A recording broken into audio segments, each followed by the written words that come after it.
Hi, I'm Gary Spalding from the freezing Castle Eden Golf Club in the northeast of England. This is my swing analysis for me and my Golf TV. Time to take charge of your game.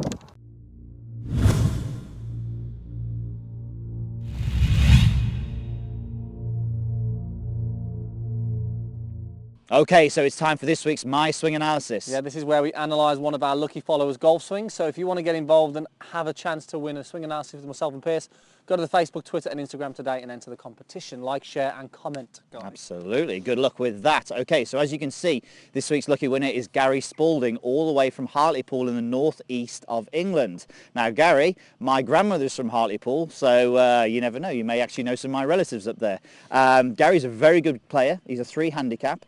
Wants to be off scratch. This is effectively his first ever golf swing lesson, should I say, because he's never had a lesson before off a coach. He's never had a coach critique his golf swing. So I hope you enjoy this. Bit of pressure on us, maybe, definitely. Andy. Bit of pressure on us. So 3 handicap, wants to get down to scratch, struggling with a push. So a push for the right-handed golfer out to the right, and sometimes contact out a little bit as well.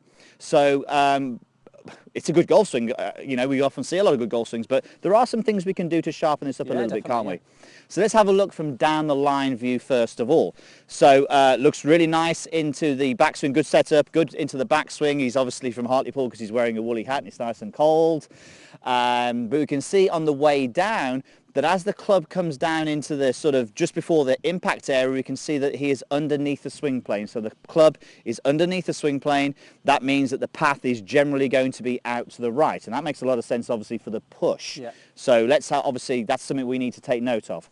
If we go to the front view, again, really good setup, and just what he's done really well is actually taking the camera views really well, which we're happy with that. But you can see as he goes into his backswing, loads into his trail side really well. So, you know, he's in a really good position from here. Very powerful. Very powerful, absolutely. So downswing, you can see, he starts that with the lower body, driving towards the target. But this is where it starts to maybe go off a little bit.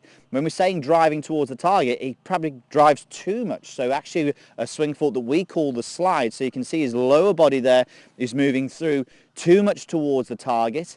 We can see that the shaft on the driver is leaning forward as he strikes the golf ball, and his upper body is sort of tilting back behind the golf ball. So it's almost like a compensation. You know, the upper body coming back like that is to compensate the lower body and the handle of the club moving too much toward the target. And you can see straight away why this is something that, you know, is causing the golf ball to go to the right. And we see this more in the better players as well. You know, I mean, Gary's actually very aware of his faults. He said, well, look, he's struggling. He's working a little bit on his backswing, but he's also aware of something happening, or he describes it as feeling stuck at impact. Definitely. So, you know, it makes sense to us when you're saying these things, and we can see, obviously, that's the issues that you're having. Yeah, definitely. And we're not going to do too much with your backswing. You mentioned, Gary, that you wanted to get your arms and lower them a little bit at the top of the backswing. That's a really good thing to do, so you can continue to do that.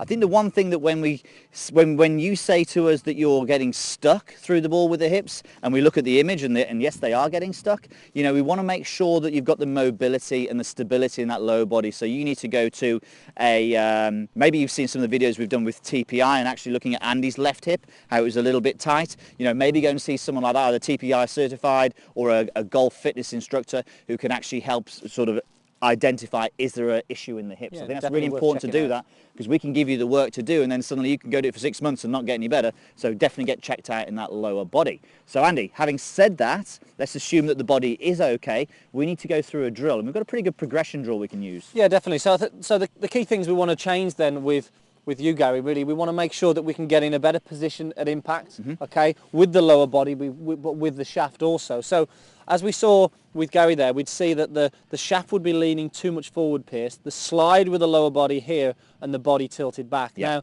very difficult there, as we saw. It caused the club to get a little bit stuck underneath him. So the position where we'd like to see, actually, Gary, more at impact is with the shaft, okay, and the left arm, or the lead arm here, more in line. But also, notice my lower body now is much more rotated. Absolutely. So we can see a big difference there, and that's going to help. The rotation here will help get the club more on plane, and the impact here will help square the club face up and also give you a better chance of starting it on line. Okay. So first progression of the drill, we're going to take your setup here.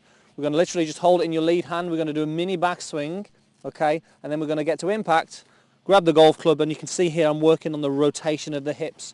I'm in a great position with my lead arm, back, into impact, rotate the hips, and really feel that we can get that different impacts here, And creating... you can see how much, sorry Andy, you can see how much rotation we've got in the lower body, but the left arm hasn't changed. And it's almost as if we drew a line through the left shoulder, the hand and arm and the club and the left leg. They're almost in that line, and we talk about this firm left side often. You know, that's exactly what's going on here.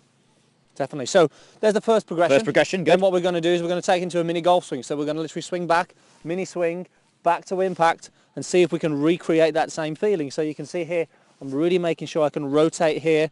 You can see the shaft didn't lean anywhere near as much forwards as what we see Gary at.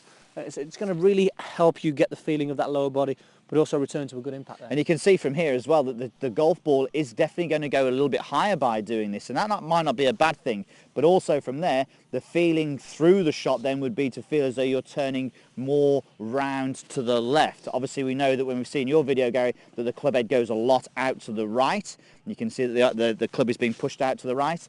In this instance here, once Andy gets that good position at impact, from there the feeling will be to turn through to the left. And we see it so much. Whenever we see the slide action with the lower body, we always see this club get stuck behind the hands. So if we can work on rotating down to impact with the club gets more in front of us, and then it's going to be easier to square that face and get the club on plane as well. Okay, so progression 1 is to do it one-handed. Progression 2 is to do the swings where we get back to the ball. What's the third thing? Third one is we're going to do a mini swing and hit the shot. Okay. So we're just going to literally back and through, recreating those same feelings where we can clear that body and get the same impact out of the way. Okay, so sounds good. Hardly any distance here, just going to see if we can get those same feelings, mini swing.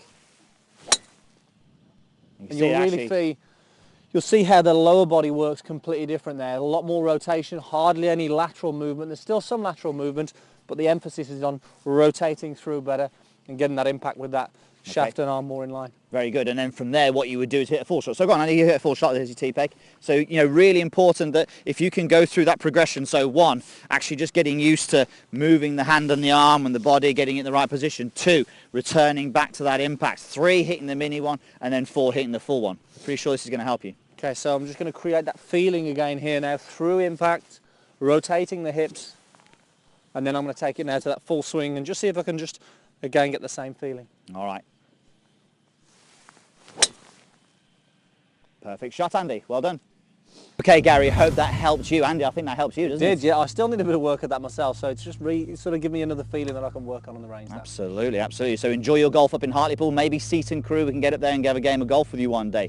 Okay, guys, as usual, give us the thumbs up if you like the video. Post your comments down below. Share the video. It helps us grow. Yeah, definitely. And if you haven't subscribed to the channel, make sure you subscribe for lots more free videos. And also check out meandmygolf.com as well for lots more videos on there. And we'll see you next time. Thanks for watching.